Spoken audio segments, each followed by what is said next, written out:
Spoken English এর জন্য present perfect tense দিয়ে কিভাবে বাক্য তৈরি করা যায় সেই বিষয়টি নিয়ে আলোচনা করব আজকের এই ভিডিওটিতে। সো তোমরা যারা এখনো আমার এই চ্যানেলটি সাবস্ক্রাইব করো নাই তারা এরকম ইন্টারেস্টিং এবং ইনফরমেটিভ ভিডিও পেতে চ্যানেলটি সাবস্ক্রাইব করতে পারো। ওকে, লেটস গেট স্টার্ট।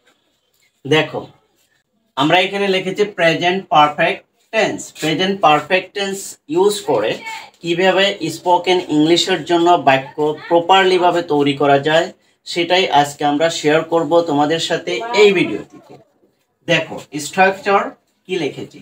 স্ট্রাকচারে ছিল হলো সাবজেক্ট যোগ হ্যাভ বা হ্যাজ যোগ ভার্বের থ্রি যোগ এক্সটেনশন।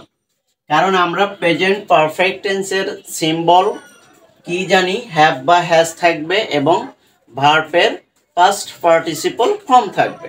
এটা হলো প্রেজেন্ট পারফেক্ট টেন্সের সিম্বল, রাইট? সো আমরা সেটাকেই অনুকরণ করে আমরা স্পোকেন ইংলিশের জন্য প্রপারলি বাক্য যাতে আমরা তৈরি করতে পারি সেটাই আমরা প্র্যাকটিস করব এই ভিডিওটিতে। দেখো, এখানে আমি কি লিখেছি, আই হ্যাভ ইটেন রাইস, আমি ভাত খেয়েছি। আই হ্যাভ ইটেন রাইস, এখানে হ্যাভটা কি আমাদের প্রেজেন্ট পারফেক্ট টেন্সের সিম্বল এবং ইটেনটা এটা কিন্তু ভার্বের থ্রি, রাইট? ভার্বের থ্রি, তারপর এক্সটেনশন রাইস। তারপর এটা দেখো, we have opened a new car, আমরা একটি নতুন কোম্পানি চালু করেছি। We have opened a new car, আমরা একটি নতুন কোম্পানি চালু করেছি। তারপর এটা দেখো, you have read your book, তুমি তোমার বই পড়েছো।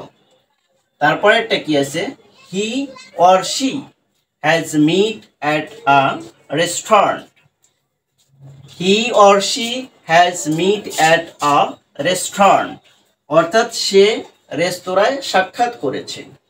তারপর এটা দেখো, beauty has build his house, beauty তার বাড়ি নির্মাণ করেছে। এটা হলো প্রেজেন্ট পারফেক্ট টেন্স দিয়ে তুমি কিভাবে স্পোকেন ইংলিশের জন্য বাক্য তৈরি করবে সেই স্ট্রাকচার অনুযায়ী কিছু এক্সাম্পল তোমাদের সাথে শেয়ার করলাম। এবার দেখো যে আইটাকে আমি কি করছি, সাবজেক্টিভ ফর্মে দিয়েছি। তারপর উইটা সাবজেক্টিভ ফর্ম, ইউটা সাবজেক্টিভ ফর্ম, হি এবং শিটাও সাবজেক্টিভ ফর্ম, তারপরে আসলে বিউটিও সাবজেক্টিভ ফর্ম। এই যে আমি সবগুলো সাবজেক্টিভ ফর্ম ইউজ করেছি, এগুলো দ্বারাই কিন্তু আমরা কি করি, বাক্যগুলো তৈরি করে থাকি। এর বাহিরে আমরা খুব কমই ইউজ করে বাক্য তৈরি করে থাকি, কিন্তু মেজর যে আমাদের বাক্য তৈরি করার সাবজেক্ট ফর্ম সেটা হলো I, we, you, he, she, বিউটি, স্টার কিছু সাবজেক্ট দ্বারা আমরা কি করি, বাক্য তৈরি করে থাকি।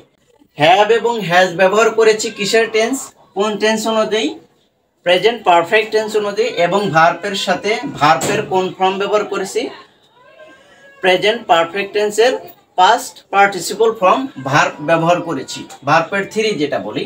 এবার দেখো, এখানে আমি ভার্ব দিছি এবং তারপরে দিয়েছি এক্সটেনশন, রাইট? এখন সাবজেক্টিভ ফর্ম এবং আমি যদি এই সাবজেক্টিভ ফর্ম ঠিক রেখে ভার্বগুলো আমি যদি চেঞ্জ করে থাকি তাহলে আমি কিন্তু অসংখ্য বাক্য আমি এখানে তৈরি করে প্র্যাকটিস করতে পারবো। শুধু আমি কি করব, ভার্বগুলো চেঞ্জ করব আর ভার্বের কোন ফর্ম হবে, ভার্বের পাস্ট পার্টিসিপল ফর্ম দিয়ে আমি অসংখ্য বাক্য এখানে তৈরি করে প্র্যাকটিস করতে পারবো। যেমন দেখো, ইটেন, তারপরে অফেন্ড, তারপরে রিড, তারপরে মিট, তারপরে বিল্ড।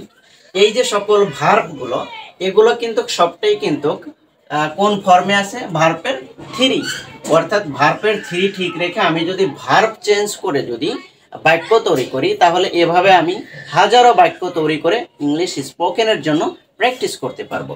সো তোমরা কি করবে, সাবজেক্টিভ ফর্মটা ঠিক রাখবে এবং হ্যাভ এবং হ্যাজটা ঠিক রেখে শুধু মূল ভার্ব এটাকে পাস্ট পার্টিসিপল ফর্মে তৈরি করে অসংখ্যবার সেন্টেন্স তৈরি করে প্র্যাকটিস করবে।